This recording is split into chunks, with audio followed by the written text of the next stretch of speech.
Welcome back to another Bit Heroes video. Today we are rolling away 9,000 mount guts. That's right, we are in the market to get a new mount. So we have the store mount. This is probably the most, well not probably, it is the most common tank mount that you'll see in the game just because it's so difficult to roll a legendary with the stats that you want. Before this video I spent 1,000 mount guts and I rolled a Dino, but I decided I want to get this all recorded so everybody can kind of go through the experience with me. And I'm sure an experience it's going to be. So it might seem like 8,000 mount guts is a lot, but based on the chance of getting the stats that you want for a tank, you want the least amount of agility possible, so you can put those stats somewhere else.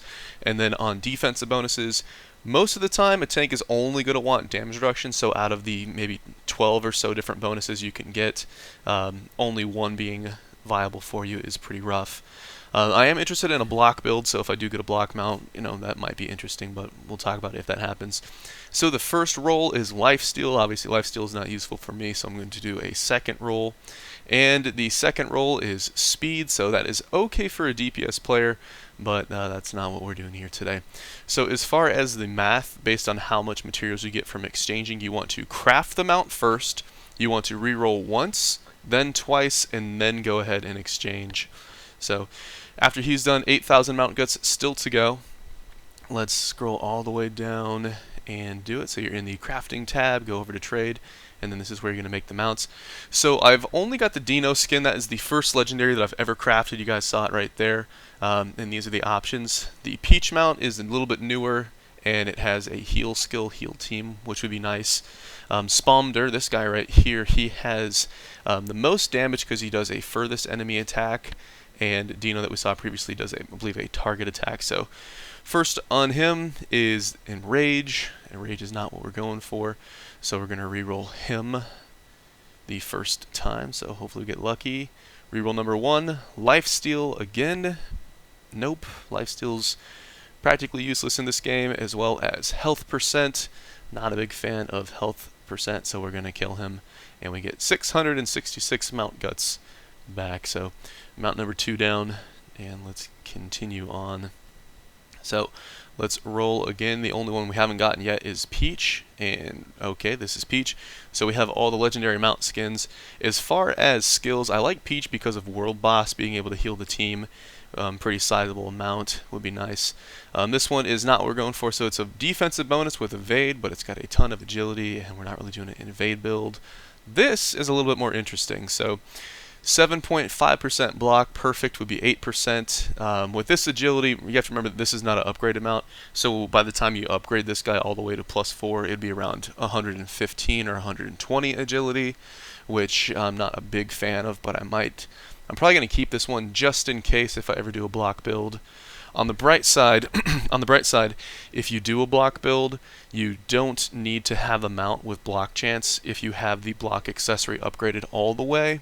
So you're not reliant on that to do the build, but I'm going to hang on to this guy. Yeah, we're going to hang on to this guy to see if I do something in the future. But I'm still interested in the block build.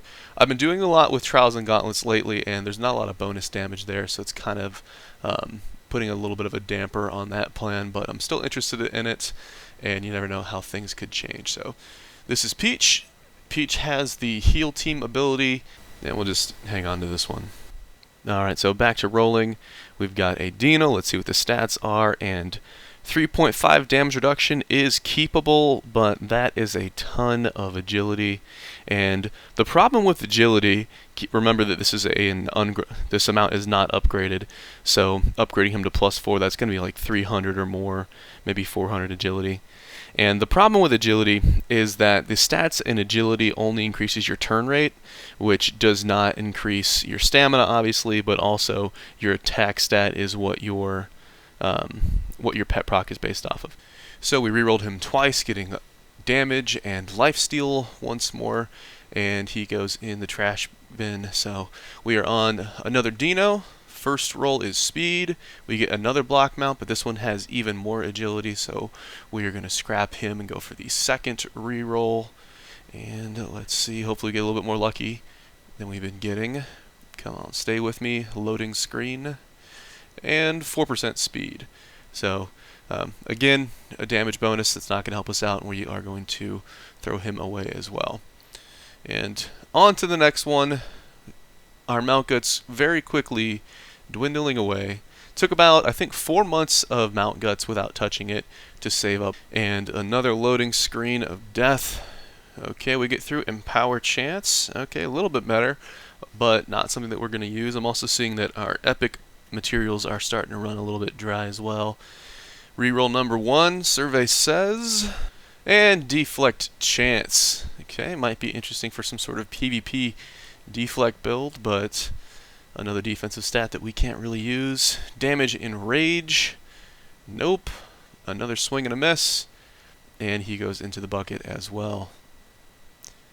So continue on. Alright, Peach. Here we go. Our second Peach. What are we going to get? Lifesteal one more time. Amazing stats on that one, but Lifesteal does kill it for us. So these are essentially the stats that I would like to get on my mount. The only problem is you need to get the correct bonus. And Empower Chance is not it. Reroll number 2. Deflect Chance is not it as well. And so another mount goes into the blender, and we're going to try again. So which one do we get? It is Dino. So again, any of these mounts will be fine. All their skills are fine. But Deflect Chance is not fine. So that's what, the second Deflect Chance that we're getting, and we're cutting it pretty thin on these epic materials. Deflect Chance again, so that's the third time. And Dual Strike, so it looks like Dino is going into the bucket as well. Let's see, hopefully we have enough epic materials to be able to finish all these mount guts, but I might have to actually go and upgrade a couple materials to do this. Spomder, hopefully Spomder can help us out. We're getting towards the end. In fact, this is the last roll that we can do. And 4% evade chance. So a lot of players have been fairly interested in trying to make evade builds viable, but we just really haven't seen it yet because the max you can get is maybe 30%, I don't even know, maybe 50% these days with evade chance. But the problem is, even if you get up to 50% or theoretically 60%, that means that the chance of you getting hit 2 times, 3 times in a row without any mitigation whatsoever is quickly going to turn your character into a gravestone. So these are the results for our efforts. 9,000 mount guts. We've got a block mount with about double the amount of agility that you'd want on any sort of tank mount. And then we got an evade mount that will most likely be re-rolled. So this story is to be continued. I'll continue saving up mount guts to do another video in the future. Hopefully our luck will improve. And as always, I appreciate you guys for watching, and I'll see you in the next video.